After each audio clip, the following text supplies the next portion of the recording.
Всем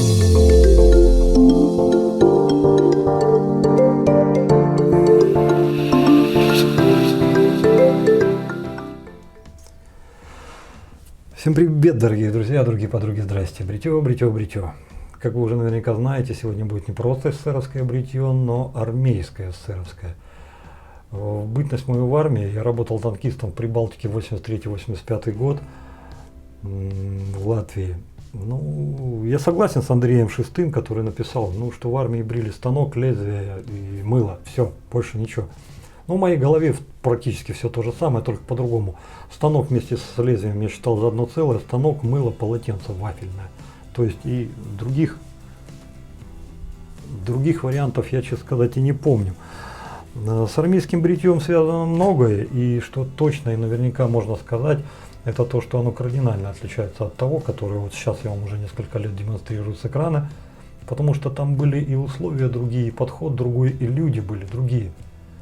Я не знаю, какова армия сейчас, но тогда армия, хоть и говорили, вот если ты не попал в армию, то ты школу жизни там не знаешь, то и все.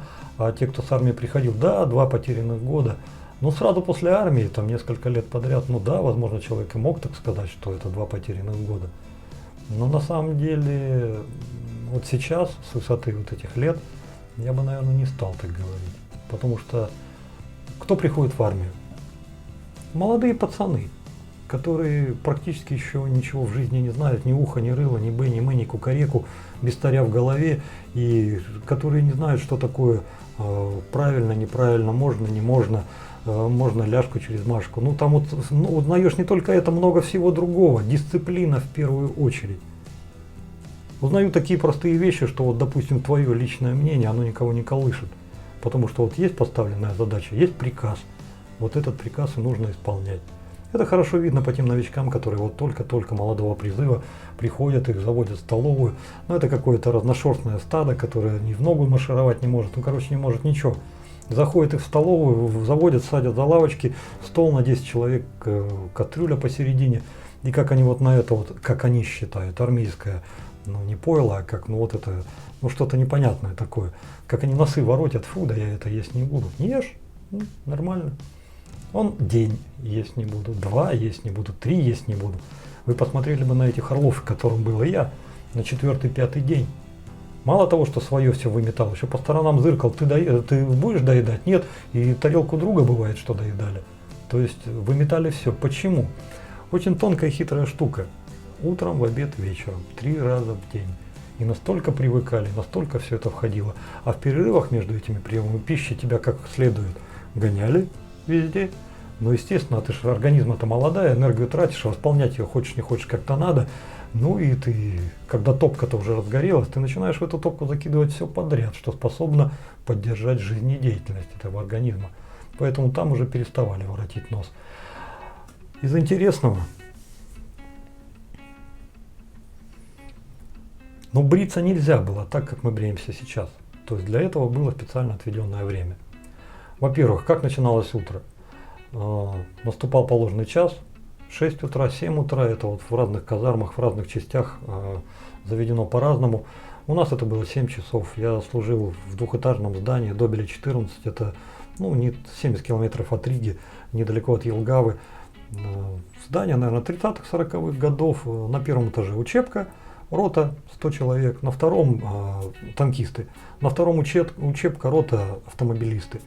Настало утро и дневальный, там, рота, подъем, это он говорит. А вот после этого уже молодые сержанты начинают кричать: рота, подъем, строится по полной форме одежды. Шары не пучились, не тужились, но орали так, что мама не горюй. И все, и рота поднималась, и по той форме одежды, которую объявил командир отделения, командир замком взвода, и выбегали на улицу, строились, все, наставал черед физподготовки. Через полчаса возвращались, умотанные. После этого все, иди, пожалуйста, вот у тебя там 10 минут на водные процедуры. Мыльно-пузырные в охапку из тумбочки и побежал. Я не знаю, как это было у вас, у нас это было. Ты заходишь в дверь, сразу прямо прямоугольная дверь, 3/6.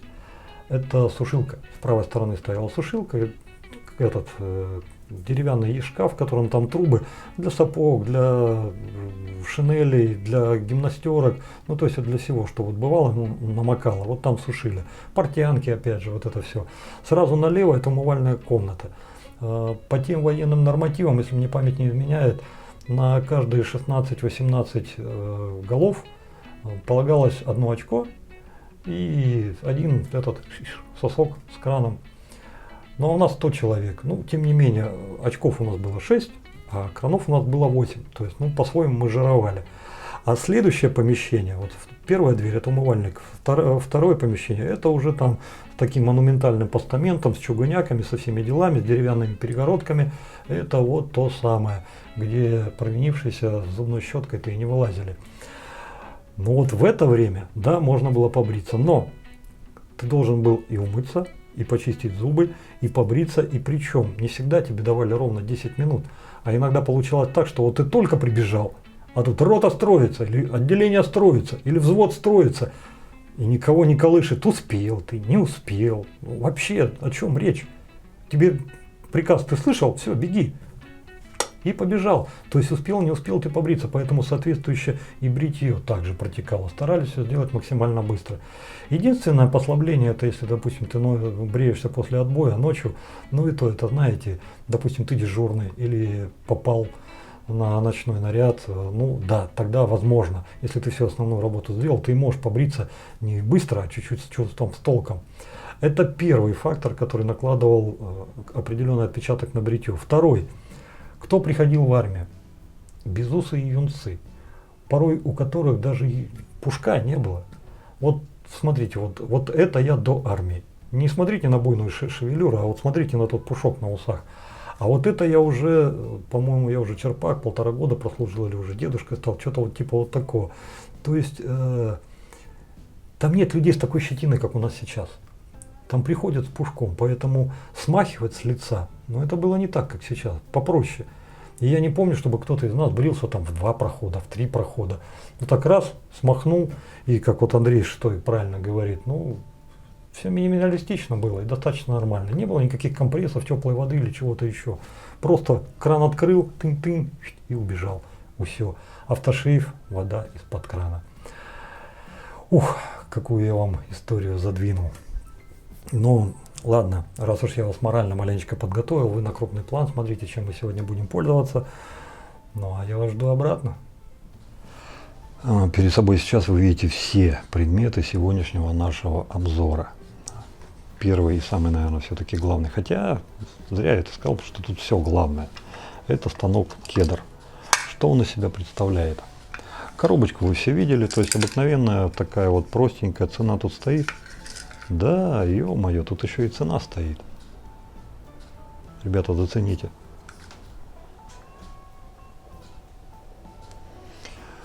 Ну, ГОСТа никакого я здесь не вижу. Я здесь лишь вижу артикул. Но зато, ну и логотип, 2 буквы М. Это, судя по всему, какое-то предприятие, которое его производило.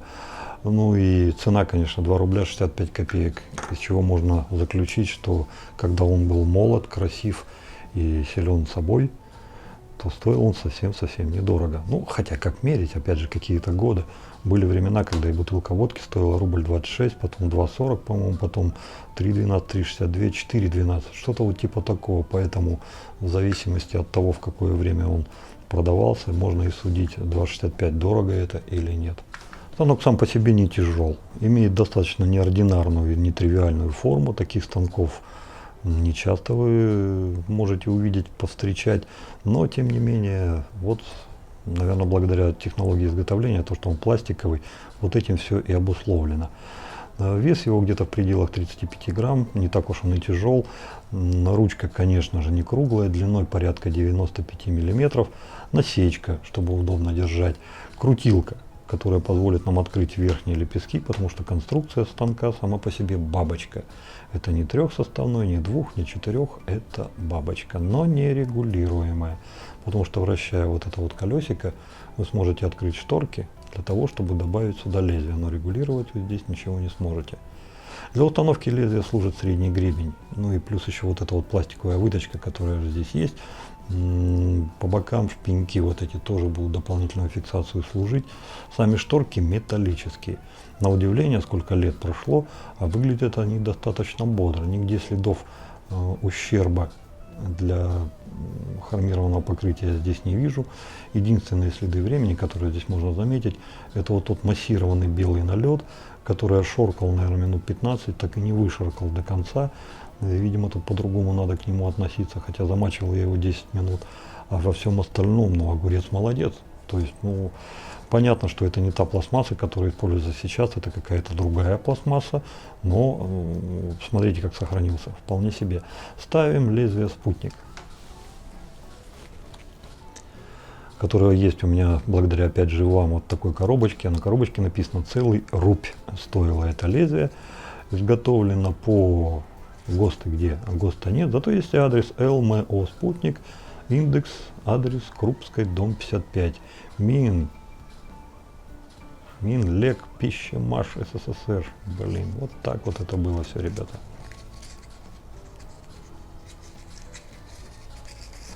Ну, не стоит здесь года, при всем желании, я не могу идентифицировать это по годам. Понятно, что это было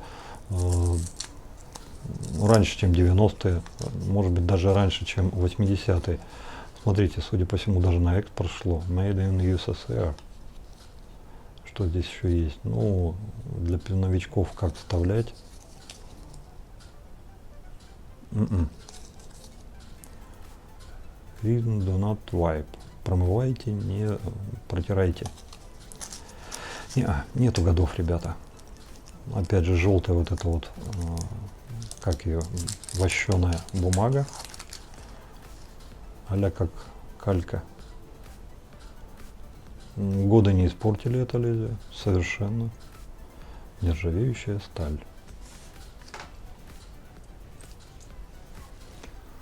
Уложили достаточно удобно. Шторки закрываются равномерно, с легким прощелком. Но вот если до конца закрутить вот так вот, без фанатизма, то выглядит будет все вот таким образом. Как я сейчас визуально могу определить, вылет лезвия равномерный. Так, а давайте сбоку посмотрим.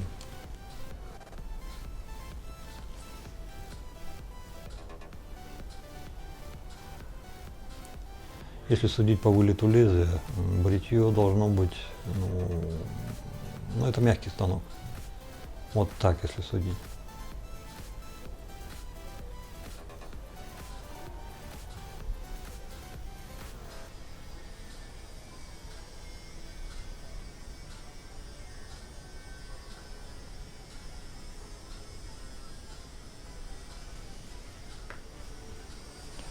Мыло.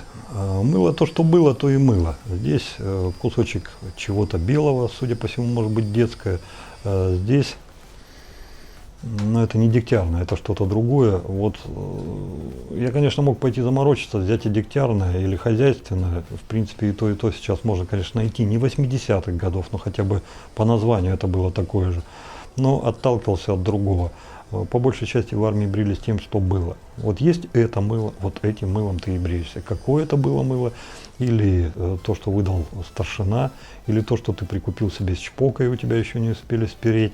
Ну, то есть вот тем и брился. Я поступил точно так же. Вот то, что вот лежало в загашнике, вот почему оно лежало, я не знаю. Не задавал вопросов, просто буду бриться этим. Вафельное полотенце. Не нашел я армейского образца, вот у мамы там у шкафчику что-то ее там вафельное было, вот так для близира я все это и вытащил.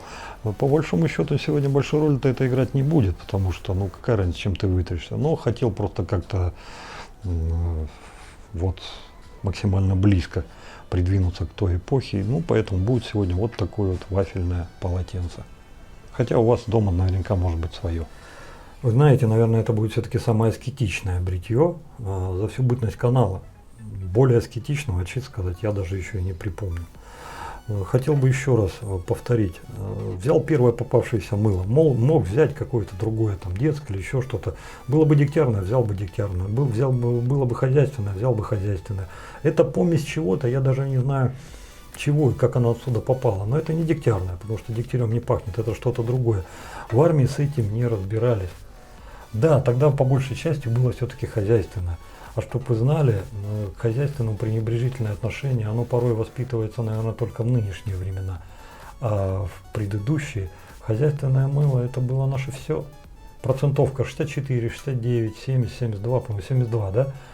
Но самое лучшее в мире хозяйственное мыло делали в России.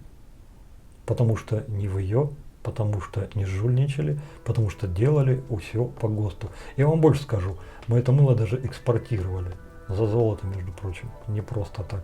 И наше мыло брали на ура, брали с благодарностью, а сразу после того, как получив, перепаковывали, ставили свои этикетки и свои вот эти вот там какие блямбочки и вот продавали.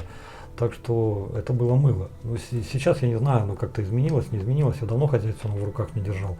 Это все к тому, что те ребята, которые рассказывают, да, я вот всю жизнь бреюсь дегтярным, да, я вот всю жизнь бреюсь хозяйственным. Это не говорит о том, что они какие-то не в себе. Это говорит о том, что они пользуются на самом деле нормальным продуктом.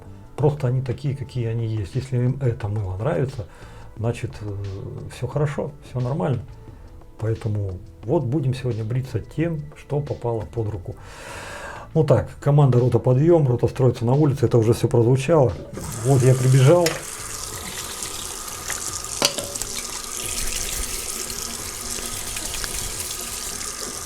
У кого станок свободный?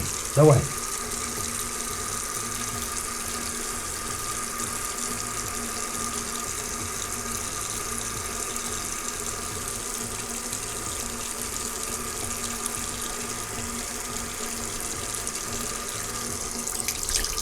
Я не набираю воды. Тогда ее не было. Блин.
Это я уже на бегу делаю. Это я уже убежал. Ну, естественно, так брились салабоны. Кто такие салабоны? Везде они назывались по-разному, но у нас так назывались военнослужащие первого срока службы, то есть первые 6 месяцев. Это те ребята, которые только-только что пришли с гражданки, которые еще практически вот новички. Как только проходило полгода, приходил следующий призыв. Эти салабоны уже становились молодыми. Ну, естественно, там, ты чё? Те молодые, которые были до того, как становились черпаками, а те черпаки, которые контролировали весь этот процесс, переходили в разряд забивших на все и офигевших дедов. Ну, вот так вот эта вот вся машина и функционировала. Естественно, что молодые после салабонства чуть-чуть, маленечко, не намного, начинали дышать легче, но это было обманчиво, потому что на их плечи сваливалось достаточно много работы. Ну, естественно, потому что, ну а кто еще будет поддержанием порядка и за всем следить? Ну, конечно, молодые. Черпаки контролируют молодых, а молодые уже со всеми салабонами разбираются сами. Деды, ну, они номинально присутствуют, потому что, ну, каких бы косяков не было натворено в роте, всегда вызывают черпаков. То есть с дедов какой там спрос? То есть у нас бесполезно, где сядешь, там и слезешь. Губа, да, хоть неделю, пофиг. И все, и пошел. А вот черпаки, те, да, те уже могли себе позволить так нормально побриться, с чувством, с толком, с расстановкой. Вот я вам сейчас показал вариант салабонного бритья. Молодой себе уже позволил, мог бы чуть-чуть, почти как черпак, там уже какие-то лишние проходы, что-то еще. А деды, ну, деды Да нормально брились, когда хотели, куда хотели, сколько хотели, потому что, ну,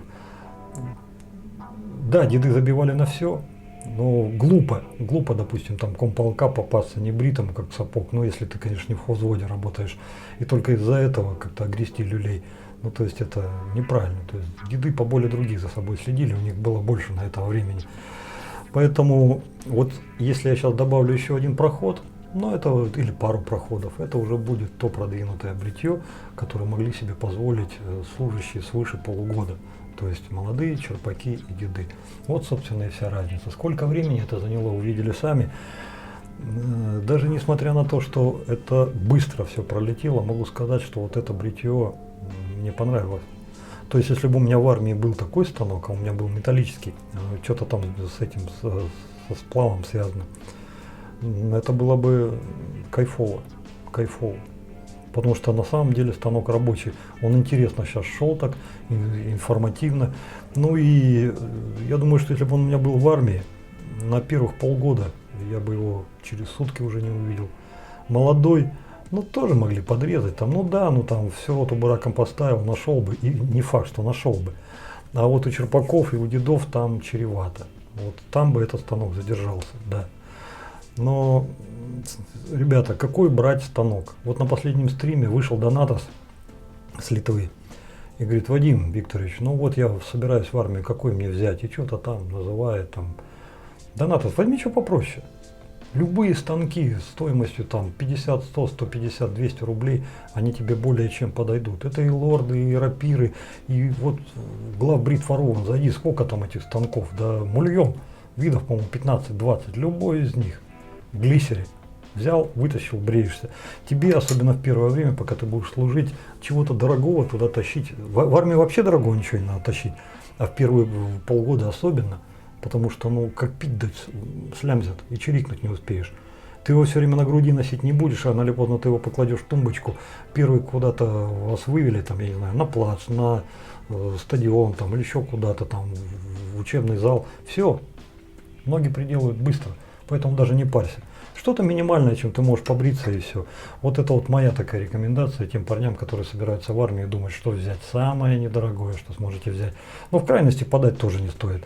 Не стоит идти за 40-50 рублей покупать то китайское фуфло, которое вот так вот винтиком завязывал и даже не чирикнул. То есть вот это вот не надо. Автошейв. Ну, хороший автошейв. Авторож прям такой душевный.